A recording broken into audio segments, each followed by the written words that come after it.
እና ዩቲዩብ ይሄን ነክተ ክፈት ብዬ ነው ዩቲዩብ የከፈትኩት እና እንትን ለማግኘት 1000 ሰው ሰብስክራይብ ማድረግ አለበት ተባለ። እሺ አልኩኝና ይሄው ዩቲዩብ ከፍቻለሁ። ሰብስክራይብ አድርጉ ስል 3 ደቂቃ ሳይሞላ 5000 አለቀ ሄደ ጠር ብሎ ማለት ነው።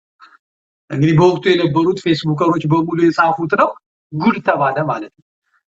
ስለዚህ ደግሞ ዩቲዩብ መክፈል የሚጀምረው እንትን ስትል ነው። አንዲት ቪዲዮ ሰርታ አይደለም 2 ወር ምናምን ሊፈጅ ይችላል፣ ሊያደክም ይችላል። 240,000 ሰዓት ምንትስዬ ምናምን ከታየ በኋላ ምናምን አድርጎ ይከፍላል አሉ።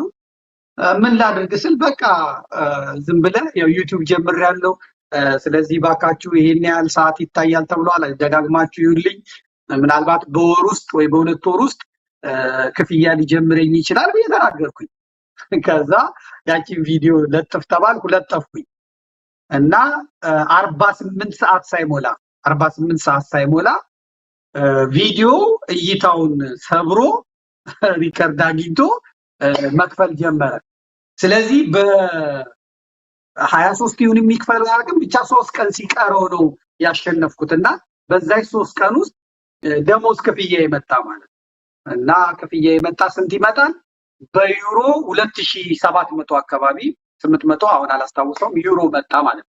የጀርመን መንግስት የሚሰጠኝ የነበረው 400 ምናምን ዩሮ ነበረ ቤት ምንችሎ ማለት ነው። ስለዚህ ነፃነት ተሰማኝ ማለት በጣም ነው ደስ ያለኝ እግዚአብሔር በሚያውቅ እና በሁለተኛው ወር ደግሞ ወደ 7000 ዩሮ መጣ። በሶስተኛው ወር ደግሞ ወደ 9000 ምናምን አካባቢ መጣ። በአራተኛው ወር ደግሞ ወደ 11000 ምናምን መጣ። እና ምንድነው እኔ የምደብቀው ምክንያት የለም። ለምን ደብቃለሁ? እኔን ሰዎች አይደሉም ይሄን ብትሰራ ታገኛለህ ያሉኝ ሰዎች ናቸው። አለቀ። ሰዎች እነ ደሩዛ አረሩ፣ እነ ዮኒ ማኛ፣ እነ ቀሲስ ሳሙኤል፣ ሌሎችም ኢትዮጵያም ያሉ ልጆች። ስለዚህ እኔ ደግሞ ሌላው እንዲሰራ እንዲበረታታ ሌላው እንዲያገኝ በኢትዮጵያ የተለመደ ነገር አለ። አይነገርም፣ ይደበቃል፣ በሚስጥር ይያዛል፣ አደባባይ ያሰጣው እኮ ነው የሚሉኛል። የሰጠኝ እግዚአብሔር ነው። ሰይጣን ከሆነ የሚነጥቀኝ ለምን ሲነጥቀኝ ከርሞ አይቀርም። ስለዚህ ሌሎች ማግኘት አለባቸው፣ ሌሎች መስራት አለባቸው፣ መበረታታት አለባቸው። ያንን ደግሞ ያገኘሁትን ተናግሬ ውሸት ሳይሆን ማለት ነው። እና በአራተኛው ወር 11900 ምናምን ዩሮ መጣ ማለት ነው።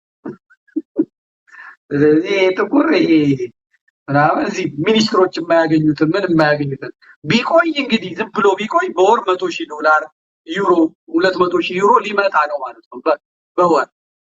እና ስለዚህ በአጭር መቀጨት አለበት ብሎ ድራሻ ባጥቂታ አጣፋኝ አለቅ። መጀመሪያም ያ ሲጠፋ አልመለስም አልኩኝ።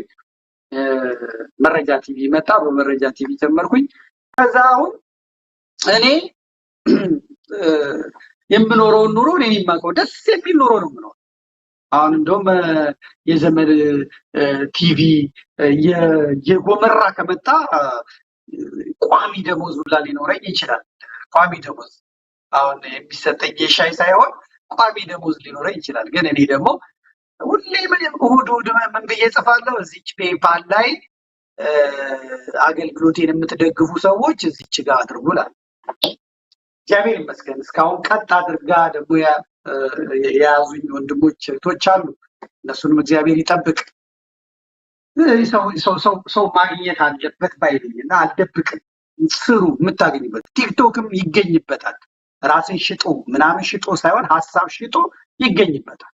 የሚሰሩ ሰዎች አሉ። ለምን ነው ሰው ተስፋ የሚቆርጠው? ለምንድን ነው የሚደበቀው? ለምን ይደበቃል? የዓለም ብር ለኔ ቢመጣልኝ ምንድነው የማተርፈው?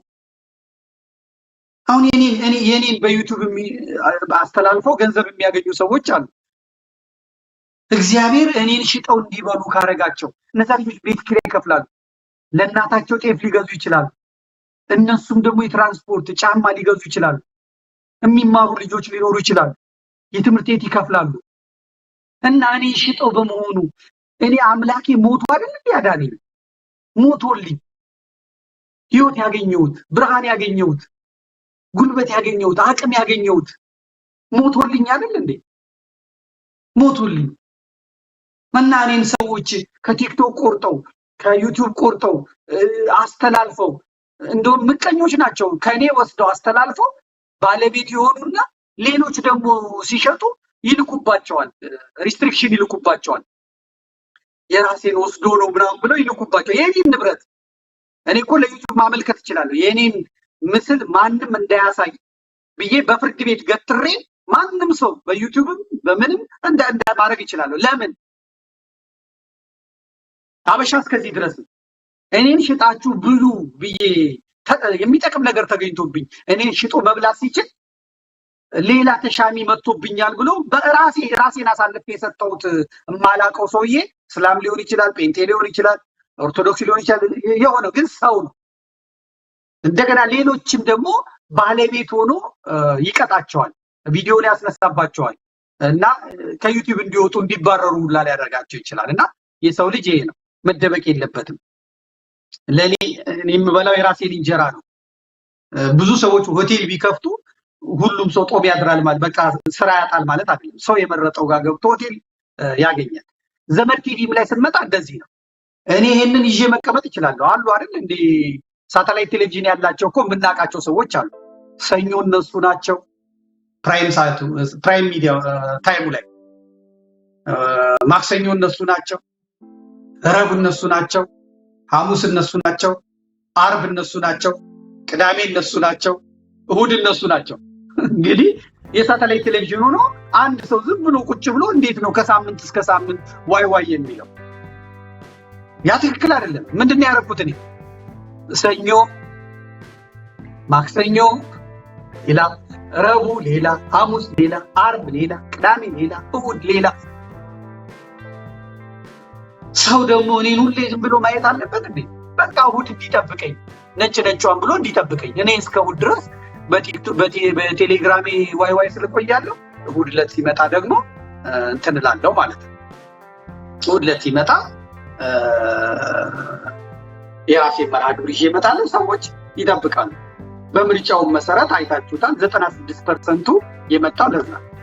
አዳዲስ ፊቶች ደግሞ መምጣት አለባቸው። የፖለቲካ ፓርቲ ሲመሰረት ተቃዋሚ ሲባል ሁሌ ልደቱ ለብሎ ከፊት የሚቀመጠው መራራ ጉዲና ከ1966 ጀምሮ 52 ዓመት ለምንድን ነው ከፊት ተቃዋሚ የሚሆነው? የሲቪክ ማህበራት ሲመሰረቱ አቶ ከሌ ለምንድን ነው በኢሃፓም ጊዜ በቅንጅትም ጊዜ በደርግም ጊዜ በወያኔም ጊዜ ለምንድን ነው ከፊት የሚሆነው? የመድረክ አስተባባሪ ሲባል ሁሉ ጊዜ ለምንድን ነው እገሌ ካልመጣ የሚባሉ? ለምንድን ሰው የማይተካው? ለምንድን ሌላ አዲስ ፊት የማናየው? አዲስ አስተሳሰብ የማናየው? የፋኖ መሪ ሲባል ሁሉ ጊዜ በቃ እስከ መቃብር ድረስ ይሄዳሉ። የፖለቲካ ባህል ሲባል እስከ መቃብር ይሄዳሉ። አዳዲስ ልጆች ለምንድን የማይመጡ? አዳዲስ ሀሳብ ያላቸው ለምንድን የማይመጡ?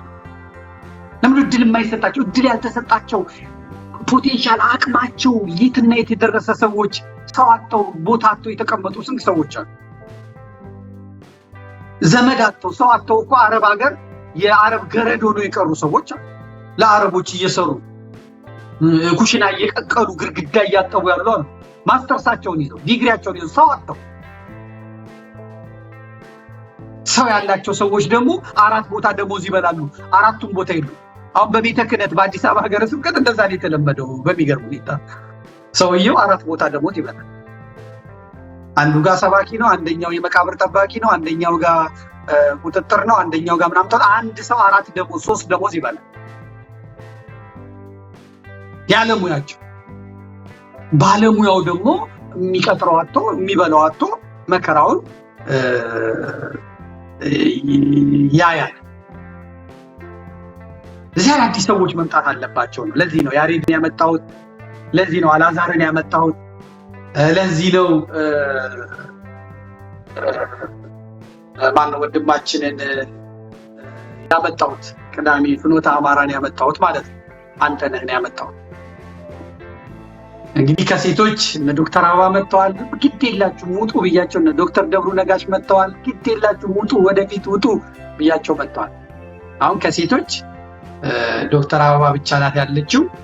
እንግዲህ ፌስቡክ ላይ ዞር ዞር ስል፣ ቲክቶክ ላይ ዞር ዞር ስል መከራዋን የሚያበሏት ልጅ አለች። ኤልሳቤጥን ታውቃታላችሁ? እሷ በሐረር ጉዳይ ሐረር ልጅ ናት። በድሬዳዋ ጉዳይ እየተጋፈጠች ነው ያለችው። በፓርቲ ደረጃ ነው መግለጫ የሚያወጡባት። ተመልከቱ። የነካችው ነገር አለ ማለት ነው። ተራ ሴት አይደለችም ማለት ነው። የነካችው እብለሰረሰር አለ ማለት ነው። ስለዚህ ኤልሲን ባለፈው አዋጅ አወጅኩኝ።